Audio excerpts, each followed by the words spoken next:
Okay, so round 3, I'm playing against one of the grandmasters in the event, Grandmaster Joshua Ruiz Castillo. I actually played him at an April Norm event with reverse colors. He had white, and in that game I was doing pretty well actually. It was a nice King's Indian for me, but he ended up winning unfortunately. This game I have the white pieces, so d4, c4. He goes for the Queen's Indian, which I believe is his main repertoire. I went for g3. I think this is kind of the main way of fighting against the Queen's Indian nowadays. And we went down a pretty topical line actually. Bishop a6, b3, bishop b4 check, bishop d2. Black drops back to e7 and says that the bishop on d2 is now misplaced because it wants to be on b2. I play knight c3 here, castles, bishop g2, and now c6. There are other lines as well. For example, white can play like e4 in this position, but then black always plays d5. And if e5, knight e4, and these positions can get very, very complicated. So I kind of just play the normal way here with bishop g2, and now c6. And black's idea here is that he wants to play d5 and then recapture with the c-pawn. Whereas if black had played d5 in this position, white would take, black goes e takes d5, and this is a perfectly playable structure as well, but just leads to kind of different type of position, where of course white does get some play on the c file. So c6 is an attempt to get kind of a more solid structure where white doesn't have this pressure on the c file.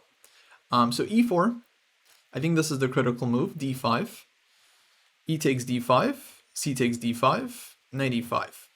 Yeah, c6 normal there. Yeah, this is yeah, a lot of games with this move, and this has long been considered, I think, very, very solid for black. So takes. Once again, if e5, knight e4, I think black is generally okay here, especially with the bishop on g2. I think actually the bishop would rather be on d3 in this position with the pawn on e5, kind of like French. So takes, knight e5, kind of activating everything, defending the c-pawn.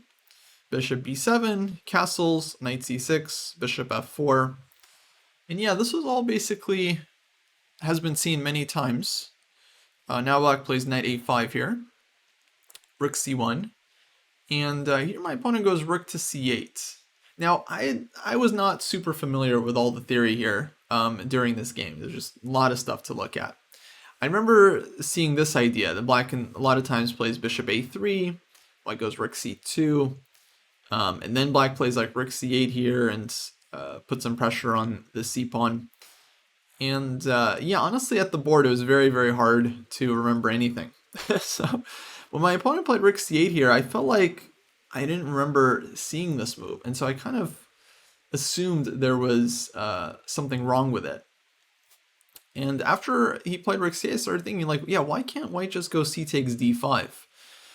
With the idea that if black trades back, white can trade everything off. Now rook takes c1, knight takes e7 comes with check, so I would actually be winning a piece there. So black has to, let's say, take back, then white can throw in rook takes c8, queen takes c8, take on d5, e takes d5. And we'd end up in this position, which looks very nice for white, like queen f3 hitting this pawn, preparing to go rook c1 next move and take over the c file. Black's knight on a5 is extremely restricted against this b pawn. Just looks like a fantastic position, like just clearly better for white. And so I was kind of confused because my opponent, he didn't play this move like super quickly. He had already been spending a little bit of time here. And so it wasn't really clear like whether he was just like making a natural move or this is like his prep or whatever. Like, so I just tried to kind of treat the position in a straightforward way. So I ended up taking, like I didn't really see what's wrong with it. And then he ends up going bishop b4 here pretty quickly, and that's when I realized like, uh-oh, I might have fallen into some kind of opening preparation here. As it turns out, bishop a3 is also possible in this position. Just going after hitting the rook. And then the idea is that if white plays rook c2 here, well now black can take on d5, knight takes d5, and now go rook takes c2. And now I don't have a bishop on e7 to capture, so I don't really have anything better than queen takes c2 here. Then we get some position like this where, yeah, white is left with the isolated queen pawn, and black is absolutely fine. So yeah, this was a little bit naive of me, I would say, to think that I'm actually going to get something good here. I really should have just spent more time and figured out, like, oh, bishop b4, bishop a3. So there's still plenty of games here. I think queen e2 is the main move. There's a bunch of theory after, like, bishop a3, rook c2, and so on. So it remains a very playable position. It's just something I think I have to look into a little bit deeper for next time. So c takes d5, bishop b4. Now black is hitting the knight. And yeah, the point is that if I just defend the knight, like with bishop d2, then black is just going to trade everything off and take on d5 and end up with a nice blockading square. It's kind of hard for white to avoid this. Now, I could have taken on e6 here, and I considered this during the game. In fact, there was one game that actually reached this position after cd5, bishop e4. I think the game was Navarra against Ivanchuk. And Navarra took on e6, and then after bishop takes g2, he played knight takes f7, and they got some wild, the wild game that black ended up winning. So it was possible to go in for these complications, but like over the board, it was very scary because I felt like my opponent knows this position inside and out now, and yeah, after de6, I mean, I'm essentially sacrificing a piece if I just recapture here. Bishop takes c3. And I think the engine gives this as being very playable for white, like queen d3, e takes f7. And white has some compensation for the piece, but you know, over the board, this is of course very difficult to figure out, and it doesn't really feel like white has that great of compensation when black can like take over the light squares with queen d5 at any moment. So this one, yeah, I think is up to the engines to figure out. So I end up just playing kind of more natural bishop d2, and this allows black to trade a bunch of stuff off. I go bishop takes a5 here, rook takes c1, very accurate, bishop takes g2, and queen d5 check. So I'm not even able to get black to take back on a5 and double his pawns. He actually ends up being able to take back and keep the structure. And yeah, this position I evaluated as probably being close to equal, but if only black can really be better here because of the isolated queen pawn. And the fact that we've already traded off several minor pieces is definitely in black's favor. Now I did feel like I should be totally fine here. I played queen c2 because I do have the c file. I have this like c6 square that I can use. So I felt like I should be solid enough. One weakness is generally not enough to lose the game, but still it's kind of annoying. Queen a3, rook d1. And at this point, I mean, I could tell like he's already, you know, playing for the win, right? He's trying to convert. Knight c4, queen a6. I played a4 here just to not let him push b5. He goes queen b7, queen d3, rook d8. I think both sides here essentially just slowly improve the position. Knight e5, rook c8. I drop back, queen e7. Play queen d2 here, and I think I'm just setting up rook c1 to try and trade off the rooks. Knight d5, rook c1, queen c7. So black stops me from moving the knight, but I found, I think, an accurate move here, rook c2. Now he actually can't stop me from playing knight e3, and now I'm either trading off the rook or trading off a pair of knights, possibly, which if I can get him to take e d5, which would be very nice. So rook d8 is played, knight e5, queen d6, knight c6, rook a8. I actually should note I don't want to trade off the knights here, like knight e3, queen d6, for example. Something like this I think would be very problematic for white. In fact, this is kind of the dream scenario when you're playing against the IQP, because you can just put maximum pressure against this pawn, and then rook c4, e5, for example, and you almost always have these kinds of ideas to end up just winning the pawn. So this would be a very, very difficult defense for white if the knights came off. So knight e5, queen d6, knight c6, rook a8. I was thinking about going b4, b5 here for sure. Somehow I felt like I didn't quite have to do it, and I was a little bit worried, yeah, somewhere my a pawn might start to become weak. You know, some queen a3 or something and gets in, but I think that's definitely was a very, very possible idea. Queen c1. f6, understandable to cover the e5 square, but also very weakening. And so I was definitely happy to see this move because it gives me a target as well. Queen e1, just immediately kind of eyeing this one. Rook c8. And here I played knight to b4. Now this move forces a trade of rooks. Well, it doesn't actually force it. Black can still avoid it. But then it's hard for black to improve their position because I'm getting knight c6 back, and with this knight on c6, it's just hard for black to really do anything. So rook takes c2, knight takes c2. I mean, it was also possible to just keep the tension with just queen c1 here, which maybe is fine as well, but I felt like trading the rooks has to be all right for me. Queen e2, queen c6, I went knight e3.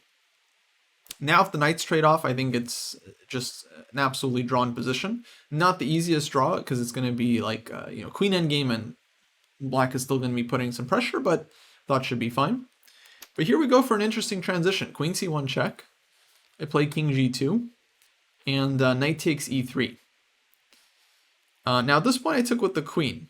I could take with the pawn as well, but then there's like queen c3, and this was a little bit not clear to me, right? Because this pawn is hanging, this one is weak as well. I can go queen a6 and go after this one, but I think white is still ending up a little tiny bit worse here in all this stuff. Should be a draw, but I'm the one with kind of more weaknesses, especially around my king.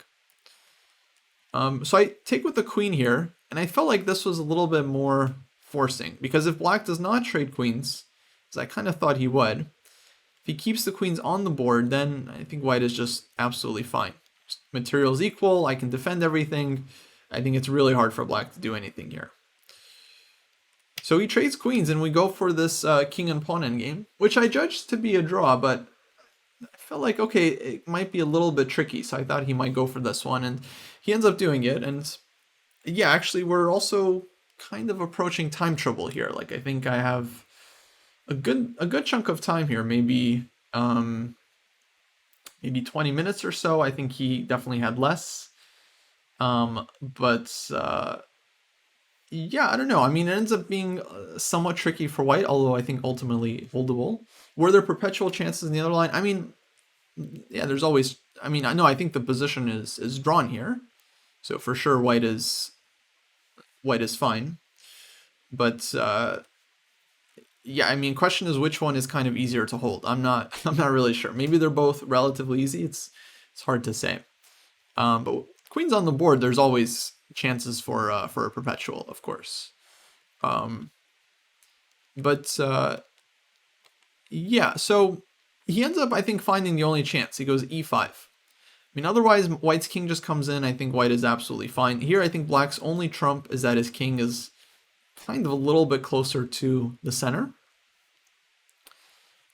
So I take here, which I think is right. If I go king f3, black can take. And then this endgame, I was definitely worried that my opponent is going to be the one with the outside pass pawn. So I wasn't sure exactly what the evaluation here is, but to me it looked like white is not comfortably holding this one. It could be very, very close. So with me not being sure about that, I thought takes is a better choice.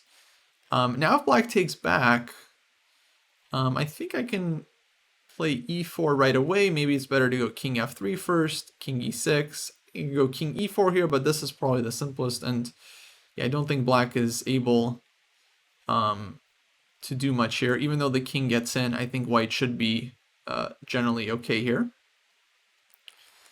And if d5, I was very worried about this one. For example, black goes e4, and then my pawn is shut off from everything else. So this one I felt like might just immediately be losing.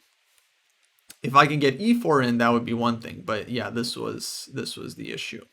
And then my king, yeah, is just not in time. So I take. And here black goes f5, which I felt like was going to be the critical move. And black's idea is that he wants to take on e5 with the king and just be a little bit more active. But I'm in time here. King f3, king e6, and I get e4. Without this move, maybe it's a little bit uncomfortable, but with e4, I get to trade off another set of pawns, and we get this position, which, yeah, optically feels like a draw, and objectively should be a relatively simple draw as well. But it ended up being not so simple, because Black's king is just slightly more active here, a little bit more advanced, and I've already kind of committed with a4, so Black has some ideas of infiltrating with the king, and yeah, surprisingly, not the simplest endgame to hold here, although maybe it should have been, I don't know. So how to play this one? I mean, it's really kind of unclear, like what White should be doing. One thing I was worried about was, let's say, extending too quickly, and yeah, just being overextended. That said, I think h4 here might have been the way to go. I mean, I think almost any move here actually draws for White, but this one might have been kind of the easiest, just not really letting Black take too much space on the king side. Maybe something like g5, let's say I take here, hg, g4 check here, I keep the opposition, and well, actually, this is the kind of thing I was worried about. So for example, let's say Black goes a6 here. If my king moves in either direction, I think Black's king is going to be faster, right, this way. Here, the king can even just come in. And then if I go like b4, for example, well, Black plays b5, and the White's not getting, oh, actually, I have a5 here, right, a5, and it's still a draw. But this is actually the kind of thing that I was a little bit worried about, right? And if Black goes a5, I can push b5, and this one is also holding because the king is just not getting in. But yeah, in the stress of the game, it's like you get a little bit worried. So for example, if I were to take and then take, then this would be a problem for White. And here actually, yeah, Black can go a5. That's right. So this is the kind of thing I was worried about, and all of a sudden White loses. Like, or at least it seems like White's losing. I mean, I don't know. We can calculate the race here, but feels like Black is much, much faster, right? Yeah, not even close. So that said, I think it's a draw still. Maybe on g5, maybe g4 is a better try. I'm not sure, but even this one starts to look, actually we just get the same thing here, right? a5, and once again, no good for White. Yeah. So g5, do you think it should still be drawn? But yeah, maybe White has to do something like takes, takes, and b4, like this. And then let's say Black goes a6 here. Now we can go check and king e3, for example. And now we're in time to always keep the opposition. b5, a5.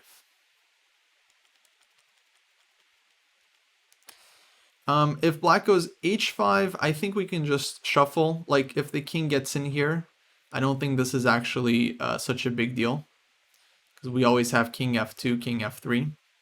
And if the king comes down to h2, then we're always pushing g4 and just kind of trading stuff off. Well, here there's king h3. Actually, this would be a problem. But let's say we play here, and then here, and then we'd be all right. Actually, wait, sorry, I did this wrong again. I think we can go here, for example, and then this generally should be easy draw. So h4, I mean, the idea is just to make a move. In the game I played h3. I mean, I think king e3 is probably fine as well, but you don't really want to allow the king, I think, if you don't have to. So this is something where I think you do have to be a little bit worried. So for example, let's say Black goes a5 here and White just does nothing and allows Black to do whatever Black wants. This is where you might get the famous idea here, for example. This is like the Rubinstein idea where you trade off all the pawns and then your king ends up being much more active in the end. So this is how White can lose, right? So it's like honestly not the simplest endgame to hold. But yeah, h4, I mean, the idea is just to take some space, and I think it does draw. I think this one is pretty clear, takes, and b4. And this is really just a matter of counting. Like, I think this is something I could have easily figured out during the game. But yeah, and the stress of stuff, like, you don't really want to calculate these like move by move lines. If you miss one tempo, all of a sudden you might be losing the game. It's kind of tough. I don't know, but I definitely failed in this respect. So h3, king e5, king e3, g6. I mean, in general, I think moving one pawn makes sense because you're saving your tempos, because you never know when maybe later you might need a move like h4 or g4.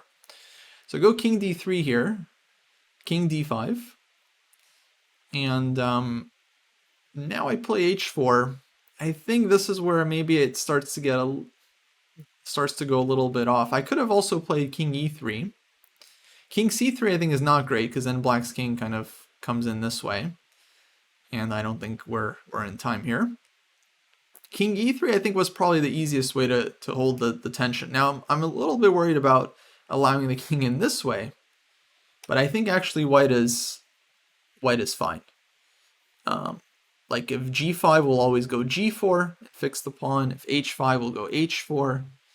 And so if black plays like a6 here, I think would be the critical move. Say king b2, b5, let's say take, and let's say we play here, for example. I think white is basically all right here, because when the king comes in, we have king a3, then b4, king a4. Here, okay, black would lose.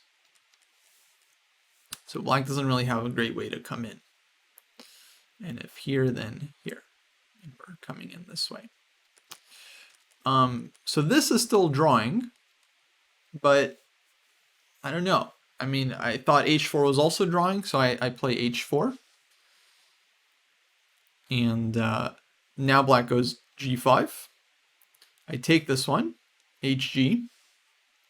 And here I go king e3. Now this was another critical moment where I wasn't sure what to do. And already it's starting to get actually kind of tricky, because if g4, then a5. And we're kind of in Zugzwang. It's like king e3, king e5. And if I go this way, then I'm much slower. Black is just taking this pawn very quickly. If I go king f3, then king d4, and it's not even a race. Here black just goes after and is going to win this pawn and win the game easily.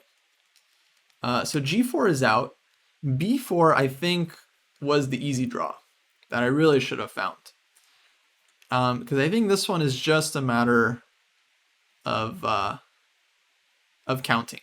So for example, if a5, then white can take and go g4, and that's it. There's nothing really to calculate here. We have the opposition. Black's king is not getting in. No way for black to lose a move. So this is pretty simple. If a6, then g4 again. And if b5, we have a5. If a5, we have b5. So there's really not much black can do here. King e5, we go king e3. If g4, then we're actually much safer here, because it's hard for black to get in. Although I think, actually, hold on, there's probably, not sure if king d3 is the most accurate move here. I think probably a5 is the way to go, because now we're actually going to be winning or we're not losing the pawn race with king f4, king takes g4. So this was a matter of counting. b4 and black is just not in time. Instead, I played king e3, thinking that after king c5, I was going to be able to still come this way. King d3, king b4, king c2, and I thought I'm holding this position. But then once I started double checking it in the game after king c5, I started realizing actually it's not that easy. Because king d3, king b4, king c2. Let's say black plays a6 here. I go king b2. Let's say black now goes g4. So I got to move my king somewhere. King a2, let's say. King c3, king a3, b5. In the other line that I'd calculated, in this position, I was able to play g4, making it black's turn. And when it's black to move, there's not much they can really do. It's just very likely going to be a draw. Or if anything, black might end up losing. And here with the pawn on g4, white doesn't have a move, white loses. King a2, b4, and we're in Zugzwang, or if b4, king c4. So I thought that, oh, this is supposed to be a draw, but once I started calculating, I realized actually I'm just not in time here. Black can also start with g4, king b2, go a6, and then this is also winning. King is just more active. Yeah. Yeah, king and pawn endgame is very, very tough. So that's why, I mean, I usually tell my students, like, you shouldn't go for a king and pawn game. It's actually one of the biggest mistakes people make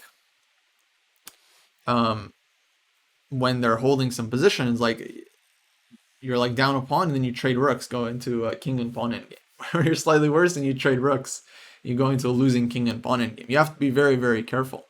And so in the line I just showed after g4, I mean, it doesn't matter where white's king goes here after, let's say, this one, here, here. If I go this way, black is just coming in here, and we have the same Zugzwang. So I was just trying to show both ways. It's going to be a Zugzwang. So all of a sudden on king c5, I realize I have to actually go for the pawn race, which is not that great for white. And that's why, okay, I think b4 here, this was the easy draw, because the other line is also drawing, but it's much harder. We go into a queen endgame. This one, I think black is just not in time. g4, a5, and well, let's calculate this one out. Takes, here, here, here, here, take. Let's say king moves. We play king here, a5, g4. Okay, the pawns are on the same rank, so we're going to promote at the same time, and that's going to be a draw. Pretty simple one from there. So, okay, king e3, king c5. All of a sudden, I have to now go for the pawn race. King b4, king f5, takes, king takes a4. I played king f6 here. Maybe not the most accurate move, actually. b5. And now we end up getting a queen endgame where black has this this extra pawn. Actually, I should note king f6 might not have been accurate, because Engine points out black did not have to push the b pawn here. Black could have actually moved the king and started running the a pawn. And this maybe gives black better chances, because I would think in general, when you have a queen endgame with an extra pawn, I would think the b pawn actually gives you more chances, because the king has more kind of hiding room around the pawn, whereas with the a pawn, the king has less hiding squares. I think it's both drawn. They're both drawn no matter what, but I think this one is maybe harder to draw than with the h pawn. H pawn is already hard enough, but I think this one was maybe even a better try for black. So from white's point of view, actually, I think I should have played g4 here, and then, okay, if black plays b5, then I can go king f6. If black goes for this plan, then my king is actually not better on f6. My king would be better somewhere on the h file. Anyway, we end up getting the queen endgame, and yeah, my understanding of this kind of position is that objectively it's often drawn, but it's hard to hold from a practical point of view, because you have to find like a precise series of checks in many cases. I think I ended up doing okay. From my understanding, the king is actually trying to sit somewhere here on h4 and h5. And the point is that the way you hold this one is you try to give a perpetual with the queen.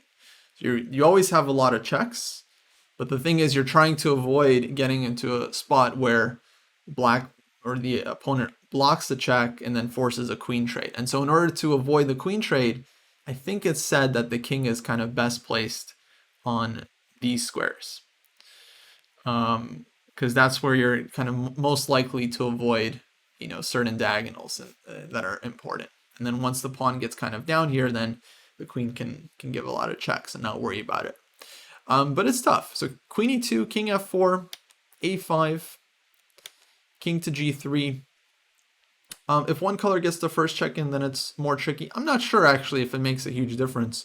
Eventually black has to just run the pawn down, and white's queen will always be able to get in and give some checks. So here actually I don't have a good check, but I still have a lot of time, so I'm just trying to get my king to kind of the right square. I have to be careful though. King h4, there's always queen h2, queen g2, so the queen has to be fixed first. So queen d3 check, king h2, queen d6 check, king h3 gives another check, play here, queen e2, queen f3, queen f4. At this point, my opponent's building up some time as well because he's essentially playing on the increment. Finally, he goes king b4. He actually puts the queen on a very nice square, covering a lot of checks. And I think he played this one really, really well. Like, he shows a lot of nice techniques here. Like, finding the right square for the queen, not to give myself an easy check. So here I play queen to d8. And okay, it allows black to push the pawn another square, but then a lot of checks will start happening. So queen e3, king h4. He pushes a4. And now, okay, white starts checking. And here I have to be very, very careful that I don't blunder into some queen trade, but there's a lot of room. So queen b8, queen g8 check, queen g3. I don't know if I have a lot of advice for people in terms of how to play these kinds of endgames. In general, I think you're trying to always make sure you have a next check, I guess would be my advice. So before playing a move, make sure that you know what the opponent's response is going to be. You know, don't just play a random check and then, oops, queen c4, game over. So always make sure you have kind of a next check. So queen f3, queen c3, queen d1. And no, here I actually think white's king is well placed. I think this position is objectively completely drawn. Because it's actually, white's queen does have enough squares to check from, and the king is not actually in the way, which is nice. The problem is when the king is somewhere else and then gets in the way, because then all of a sudden you're always getting cross-checked. So queen c2, queen f3 check, queen c3, queen d1 check. And this is actually a very important position because this is second repetition with the king on h4. So king a3, black avoids the repetition. Now I actually don't have a check because queen d6, queen b4. So I just shuffle with the king to h5, especially since black is blocking his own pawn. I thought this is fine. Now he gives some more checks. Queen e7, queen c5, queen e5, king b4. Now with the queen on e5, I start giving more checks. And in here, unfortunately, I blew it. I play queen d6 check. My opponent played king to b3. And then I quickly play queen d1 check. And if you guys remember, this was the position that we actually already repeated twice. So at this point, queen d1 check was not the right move. The right move was to pause the clock and claim draw by 3-time repetition. And yeah, it's very unfortunate that I didn't spend more time here, because I already realized we repeated this position once. And if I checked my score sheet, I would have realized oh, we're repeating a third time. And yeah, the proper procedure when you're claiming a draw is you don't make the move. You have to stop the clock and you have to claim it. You have to make an actual claim. You have to go to the arbiter and say, I'm about to play queen d1 check, and then we're going to be repeating the position 3 times, and that's a draw. And then the arbiter goes through the game and checks it and either denies your claim or confirms, and then the game is drawn. So yeah, this was the biggest mistake, I think, of the game, because I had tons of time here, probably well, not tons of time, but I had several minutes, right? 8 minutes, 10 minutes, something like that. So plenty of time here to kind of collect my bearings, realize that we're repeating the position, and that's it. I mean, objectively, it's drawn anyway, but okay, it's not easy for white to keep finding the right moves every turn. Yeah, a lot of times you don't notice the repetition. So I felt yeah, I felt bad because this one I did notice. I felt like I could have claimed this one. So I go check. Queen c2 is played. I give this check. This position is only repeated once now. And now queen c3, then queen d1. Okay, we got another repetition. Then I would have claimed it for sure. But here he goes king b2. Now that's it. There's no more repetition. You can't, once you make your move, you're not allowed to go back and claim it. So game continues, queen f6, king a2. And at this point, the really sick thing is that after I play queen d1 check, during the game, I'd realize like, oh wait, this is third time repetition. And I got very tilted that I didn't claim the draw, because I was like, oh my god, I could have just ended the game right here. And that would have been it. And so during the game, I'm like, oh my god, I can't believe we're still playing this game. Of course, I still have to try to hold it. So king a3. Once again, we have no checks. So king h5. Black keeps moving around. King b4. And now he just starts shuffling. I mean, at this point, the king is not making any progress, but what he's doing is just trying to kind of confuse the situation. He brings the king back. Now queen g3, king c2, queen f2 check, queen d2. Here I give queen f5 check, queen d3, and now I play queen f2. Now it starts getting very difficult. And queen c5 check is much easier, and then I have a lot of checks to follow up with. But here I play queen f2, now king c3. And all of a sudden, okay, a lot of checks are covered. There's no queen f6, there's no queen c5. And I think, without thinking about it too much, I end up playing queen e1. And now after king b3, there's no checks. You know, because queen e6, queen c4. So I failed to follow my own advice, which is always make sure you have another check. And now actually the pawn is getting to a3. 50 move counter gets reset. You know, more tilt. It might still be a draw, but black is making progress. That's what makes these endgames so brutal. You might defend for like 40 moves, but then you make one mistake, the pawn advances, you have another 50 moves to defend. It's really brutal. So the right move was not easy to find. It was queen f8, which, okay, is maybe doable, because I'm stopping this one. And if the king moves over, then we have a lot of checks again. And, you know, the checks continue. Black doesn't make progress. Really not an easy move to find. You know, that's why these queen endgames are considered very, very tough. Now, black can maybe give some checks, but he doesn't really have a great way to give a check and push the pawn and then stop perpetual from there. But I think queen f2 is actually the start of the issues. I think queen c5, and we're still on a good circuit here. So queen f2, king c3, queen e1 check, king b3. All of a sudden, I actually think it's losing. I play queen e8, a3, queen b8 check, king c3, and again, actually, I have no checks. It's crazy. This one, there's this. If here, there's here. So queen a8, but now black has queen c4 check, and he can push the pawn to a2. And we have some checks here, but it's just lost. King d2. Actually, already here it was time to resign, because queen e2 check is coming. So yeah, I had some time pressure as well. I mean, I only had like, I don't know, maybe a couple minutes at this point, so really not a lot of time to calculate. But it's also one of those things where you don't want to burn all of your time, because you never know, later you might need some time to calculate. So king d2, and now is resigns, because there's no more checks. If I play queen a3 or something, black is just going to give a couple of checks, put the queen on e5, and then promote. And that's it. Would have been easier if the king was on h8. No, I think the king is not better on h8, because then whenever the queen blocks on this diagonal, you're kind of toast. I think the king is supposed to be on h4, h5, from what I've heard about these endgames, but of course they're really tough.